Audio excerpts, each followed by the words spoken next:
अस्सलाम वालेकुम स्टूडेंट। आज की इस क्लास में हम एक इम्पॉर्टेंट थ्योरम पे बात करेंगे जिसका नाम है कॉशी इंटीग्रल फार्मूला। इससे प्रीवियस क्लास में हमने कॉशी फंडामेंटल थ्योरम को डिस्कस किया था, जिसमें हमने ये समझा था कि अगर कोई हमारे पास डोमेन क्लोज विद इन सी है या डी है और उस रीजन के अंदर अंदर और उसकी बाउंड्री पे अगर कोई पॉइंट है तो वहाँ पर हम यूज़ करते हैं इंटीग्रल फार्मूला। अगर वहाँ से हमारे पास कोई फंक्शन आउटसाइडर चला जाता है तो वहाँ पर हम कहते हैं कि वहाँ पर जो फंडामेंटल कॉशी फंडामेंटल थ्योरम है उसकी वैल्यू ज़ीरो आ जाती है। तो यहाँ पर इस थ्योरम के अंदर हमने उन फंक्शंस को लेंगे जो साइड द सर्कल होंगे और फिर देखते हैं आज वो हमारे पास इंटीग्रल फार्मूला वहाँ से प्रूफ होके क्या आता है। अब एक और बात यहाँ पर स्टूडेंट आपने समझनी है कि सपोज़ अगर मेरे पास कोई सर्कल हो और उस सर्कल का जो सेंटर है वो सपोज़ 0 0 है और उसका रेडियस भी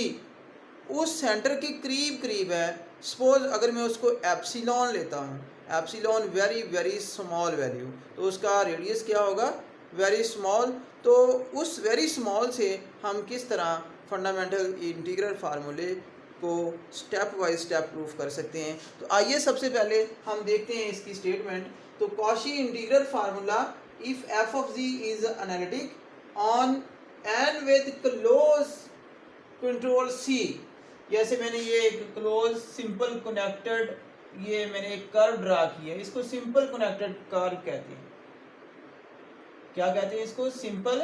कनेक्टेड कर्व। यानी कि एक ही कर्व से ये बनी हुई है, एक ही पॉइंट एक ही लाइन से इसको मैंने बनाया, इसलिए इसको सिंपल कनेक्टेड कर्व कहते हैं। और इसका सेंटर जो मेरे पास जो है वो 0 0 है और इस C1 को मैंने ये अगर C है तो इसको मैंने C1 कह दिया है और इस C1 का जो रेडियस है वो वेरी स्मॉल है जिसको मैंने एप्सिलॉन का नाम दे दिया। और हमारे पास C control integration f of g माने से dz, ये जो z माने से है ये हमारे पास उस डोमेन के सिंगुलर पॉइंट है और f ऑफ z जो है ये हमारे पास f ऑफ a के बराबर होगा जो भी पॉइंट होगा। और 2 पाई हमारे पास एक टोटल सर्कल है, 2 pi i f of a से इसको डिनोट करते हैं। अब इसी को हम प्रूफ करते हैं कि since f of z is analytic on N with close c, तो z is equal to a, तो यहाँ पर z is equal to a ये है, ये हमारे पास is the point inside c है। ये फिर अगर क्लोज है तो ये पॉइंट कहीं z माइनस a यहाँ पर आ रहा है, यानी कि z is equal to a जो कि इनसाइड सर्कल है। No f of z upon z minus a को मैंने एक न्यू फंक्शन फाइव और z के इक्वल रख लिया है। Phi z is be analytic है on N within close control c except at a point z is equal to a। यहाँ पर z is equal to a जैसा कि मैंने पहले बता दिया कि ये एक सिंगुलर पॉइंट के तौर पे है जो कि वो इनक्लोज सर्कल c के अंदर है। Therefore f of z minus a integration जो है dz इक्वल है f ऑफ z, इसको मैंने c से c1 के इक्वल रख लिया, यानी कि अगर ये c है तो ये अंदर वाला क्या है, c1 है। अब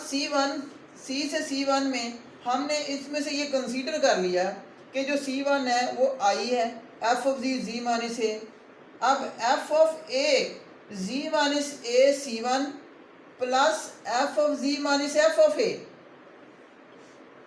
अपॉन z माइनस a, इसको मैंने क्या कंसीडर कर लिया है, i2, क्योंकि ये अगर f ऑफ a है तो f of z minus f of a upon z minus a हो जाएगा। z माइनस a यही है क्योंकि f ऑफ a z में से वो f ऑफ a वाला जो है ये वाला जो है हम यहाँ से निकाल रहे हैं। तो i को मैंने i1 एंड i2 कह दिया है, इसको इक्वेशन a का नाम। यहाँ से i1 को कंसीडर करता हूँ, i1 जो है वो f of a z minus a dz है, तो f of a c1 1 upon z minus जो f ऑफ a है ये z माइनस a dz है। f ऑफ a कांस्टेंट है, इसको इंटीग्रेशन से मैंने बाहर ले लिया। वेयर z माइनस a जो है ये इक्वल होगा क्योंकि यहाँ पर z माइनस a हमारे पास इस z माइनस ए, इस जो कर्व C1 का जो सेंटर है वो तो हमारे पास 0 0 ही है, लेकिन उसका जो रेडियस है वो कोई एप्सिलॉन है, इसलिए मैंने इसको क्या लिख दिया, epsilon is to power iota theta रख लिया। अब dz जो है,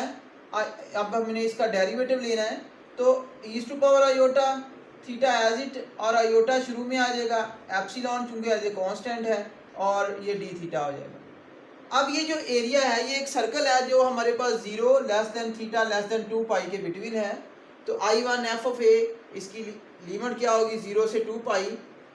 ये मैंने एक वैल्यू लिख दी है dz की, और z माइनस ए की वैल्यू ये है, ये आपस में क्या हो जाएंगे, कट जाएंगे, यहाँ से 1 की इंटीग्रेशन थीटा आ जाएगी। अब इसकी लेंथ 0 से 2 पाई है, पहले मैंने यहाँ पर अपर वैल्यू पुट की, फिर लोअर वैल्यू पुट की, तो हमारे पास यहाँ से I1 जो है वो किसके इक्वल आ गया, 2 पाई आयोटा एफ ऑफ ए के बराबर आ गया। अब इसी तरह हम क्या करेंगे, स्टेप नंबर 2 I2 को सॉल्व करेंगे, सॉल्व करने के बाद दोनों को ऐड करेंगे, ऐड करने के बाद हमारे पास ये रिजल्ट आ जाएगा। अब यहाँ पर अगर देखें तो 2 पाई आई एफ ऑफ ए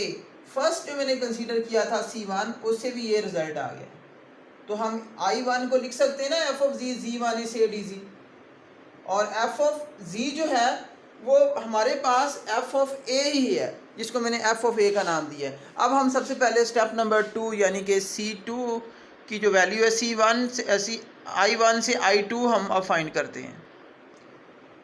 इसके बाद I2 लिया है C1 f of ji minus f of a, z minus a by definition student ये कंटिन्यू फंक्शन है, और अगर ये कंटिन्यू है तो ये 0 के इक्वल आएगा। अब कैसे आएगा, यहाँ पर मैंने इसको मॉड की फॉर्म में ले लिया है, I2 इसका मॉड ले लिया है, क्योंकि ये लेस दैन एप्सिलॉन होगा इसलिए मैंने इसको लेस दैन लिख लिया है। यहाँ पर I2 लेस दैन क्या होगा, f of ji minus f of a upon ji minus a, इसका सबका मॉड मैंने अलग कर दिया। Since f of g continue है at g is equal to a point पे, तो f of ji minus f of a क्या होगा हमारे पास, लेस दैन एप्सिलॉन होगा, वेयर यहाँ पर जी माइनस ए फिर लेस दैन डेल्टा होगा, यानी कि एप्सिलॉन से थोड़ी सी बड़ी वैल्यू होगी।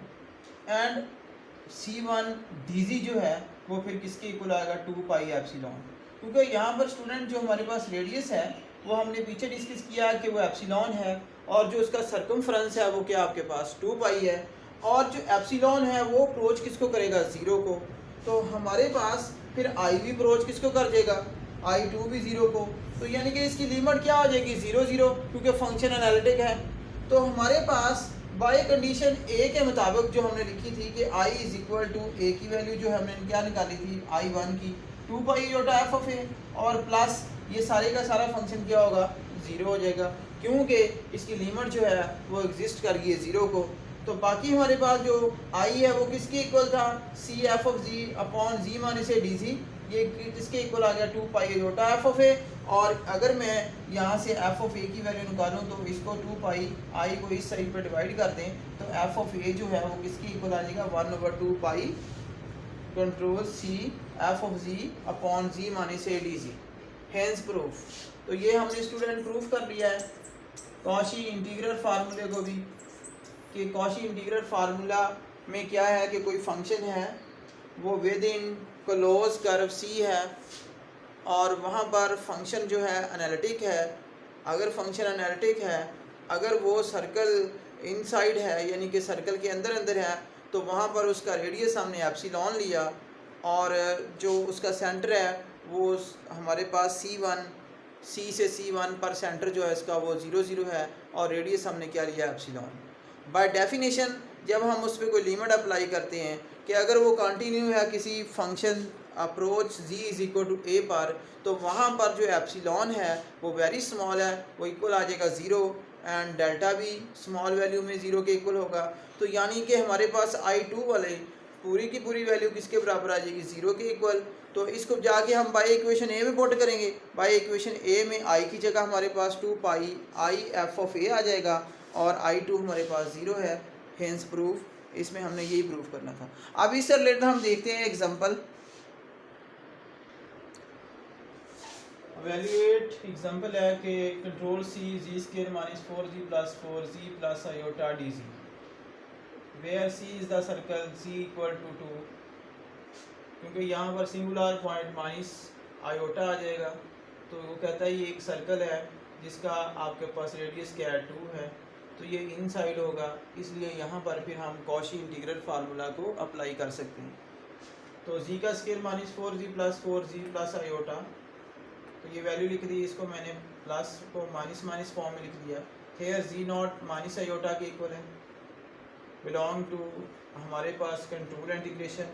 एंड एफ ऑफ जी की वैल्यू ये, अगर हम कहते हैं कि जी नॉट माइनस है तो इसको भी जी नॉट बनाएं, तो जी नॉट की वैल्यू अगर यहाँ पर पुट करते हैं तो हमारे पास जी नॉट का जो रिजल्ट है वो 3 + 4 आयोटा आ जाएगा। No by Cauchy integral formula, तो यहाँ पर हम क्या लेते हैं, Cauchy integral formula f of z naught is equal to 1/2 pi आई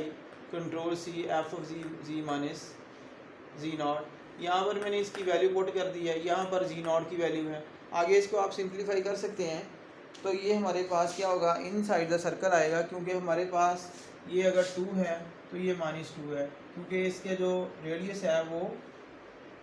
यहाँ तक है और हमारे पास जो इसकी वैल्यू है वो वाई एक्सिस पे, यानी कि आयोटा कहीं यहाँ आ रहा है, तो ये इन साइड है, इसलिए यहाँ पर फिर हम अप्लाई कर सकते हैं कॉशी इंटीग्रल फार्मूला।